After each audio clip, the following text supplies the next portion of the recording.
Olá, turminha do terceiro ano B. Estamos aqui com mais um dia de aula. Eu, a professora Marlene, estou com vocês para ministrar a aula de hoje. E hoje nós vamos trabalhar o componente curricular de História.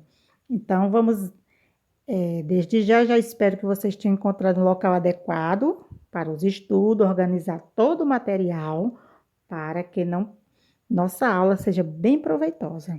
Então, vamos lá.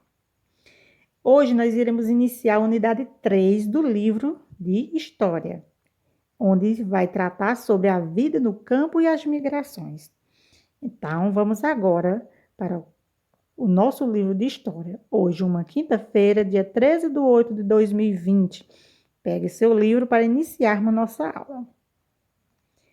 Na abertura aí do livro, da unidade do livro, na página 74 e 75, tem uma bela imagem. Então, vocês percebam aí essa imagem, observem bem direitinho, do jeito que a gente faz na sala. A gente faz uma exploração da imagem. E no cantinho aí, onde diz vamos conversar, está pedindo para vocês encontrar os itens a seguir nesta fazenda de cana-de-açúcar e circular. Então, aí é uma fazenda de cana-de-açúcar, que é uma plantação, e vocês vão procurar um cachorro circular, um chapéu, um saco de açúcar, um pirulito, uma serpente, um tatu, trabalhadores de camisa azul, uma borboleta, um formigueiro e uma penca de bananas. Então, encontre esses itens que eu citei e circulem. Então, no capítulo 1, nós vamos trabalhar sobre as grandes plantações, a cana-de-açúcar. Então, observem aí essa imagem. Essa imagem, ela representa a moagem de cana na fazenda Cachoeira, em Campinas, de Benedito Calixto, óleo sobre tela. Então, essa é uma tela do pintor Benedito Calixto. Há cerca de 500 anos, durante o período colonial, os colonizadores portugueses, nós já estudamos sobre os portugueses, que foram as pessoas que vieram colonizar o nosso território brasileiro. Então, eles decidiram montar no Brasil engenho para produzir açúcar, artigo muito valorizado na Europa daquela época. Algumas regiões que hoje faz parte do Nordeste brasileiro apresentavam clima e solos favoráveis ao cultivo de cana-de-açúcar, fatores que ajudaram o negócio a prosperar. Então, vocês se lembram que a gente falando sobre a colonização do Brasil sempre iniciou no Nordeste do Brasil, né? Bem lembrando.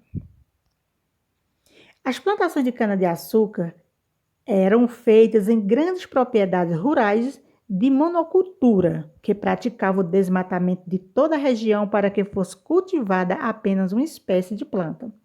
Apesar de facilitar a produção, a monocultura empobrece o solo e reduz seus nutrientes, tornando aos poucos a terra infértil. O que é monocultura? Monocultura é o plantio somente de um produto, tipo plantar só feijão, plantar só milho, só arroz. Naquela época, eles plantavam somente cana-de-açúcar. E essa prática de cultura, ela empobrece o solo. Para trabalhar nas plantações e nos engenhos, os portugueses escravizaram populações africanas, que eram enviadas ao continente americano por meio de um intenso tráfico de pessoas. A venda do açúcar na Europa e o comércio de pessoas escravizadas davam muito lucro ao Portugal e aos comerciantes. Isso nós já falamos sobre como essas pessoas chegaram aqui, né? Os africanos chegaram aqui no Brasil. Então, na década de 1570, cerca de 60 engenhos foram construídos no território brasileiro, mas esse número seria 4 vezes maior em menos de 100 anos. Apesar de passar por diversas instabilidades no mercado, a produção de açúcar sempre esteve entre as mais importantes atividades da nossa economia colonial. Então, nessa época, a cana-de-açúcar era a produção econômica mais intensa aqui no nosso Brasil. E agora nós já vamos para o nosso primeiro questionamento. Por que o governo português resolveu cultivar açúcar no Brasil? Então, faça uma leitura novamente do texto, se você não entendeu, e responda essa questão. Seguindo adiante, nós temos aqui uma imagem bem mais ampliada do engenho. Observe a ilustração que representa a organização de um engenho de açúcar no Brasil durante o período colonial. Então, aí nós temos representada a capela, que é a pequena igreja, a casa grande, que era onde os colonos moravam, a moenda, que era o equipamento usado para moer a cana-de-açúcar, a senzala, que era onde os negros ficavam, né, os escravos, e o giral, que é a armação de cana. Então, o trabalho na lavoura. Como era esse trabalho? Então, nas plantações de açúcar, os africanos escravizados realizavam atividades pesadas, como derrubar a mata, preparar o solo, plantar e colher a cana, cortar lenha, construir cercas e poços. Eles dormiam amontoados na senzala. Era um grande sofrimento. Local onde moravam, sem condições de higiene nem conforto. Os africanos escravizados eram submetidos a várias formas de violência, como castigos físicos e até a morte. Eles não suportavam essa situação e, por isso, muitos fugiam. Alguns eram recapturados e sofriam com mais castigos. A resistência à escravidão.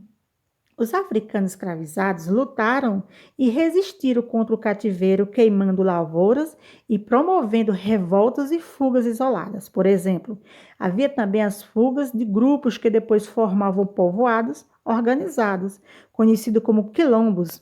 Então, nesses locais, além dos escravos fugidos, viviam alguns indígenas e pessoas livres e pobres. O mais conhecido é um dos maiores, foi o Quilombo dos Palmares, criado há mais de 350 anos na Serra da Barriga, no atual estado de Alagoas.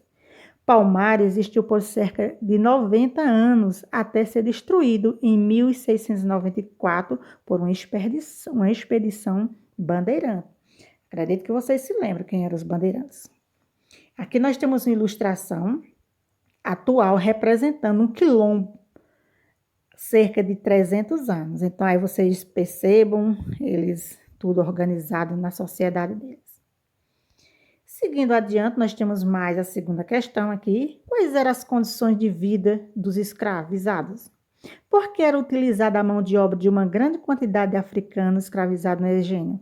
Então, esses dois questionamentos vocês vão colocar no livro, no caderno de história. Vão fazer o cabeçalho lá direitinho e escrever essas perguntas e as respostas.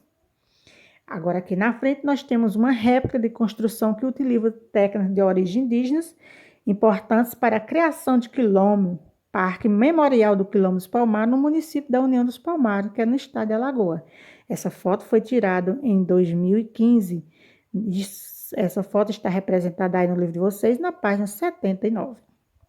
Seguindo aqui adiante, no quarto questionamento, nós temos: cite algumas formas de resistência contra a escravidão praticadas por africanos escravizados. Na quinta questão, observe a imagem dessa página e responda: trata-se de uma construção de mais de 300 anos, atual ou atual? Justifique sua resposta. Então, resolvam esses dois questionamentos. Então, com base nessas explicações, responda as questões das páginas 75, 76, 78 e 79 que eu acabei de explicar. Agora vamos relembrar um pouquinho do que estudamos.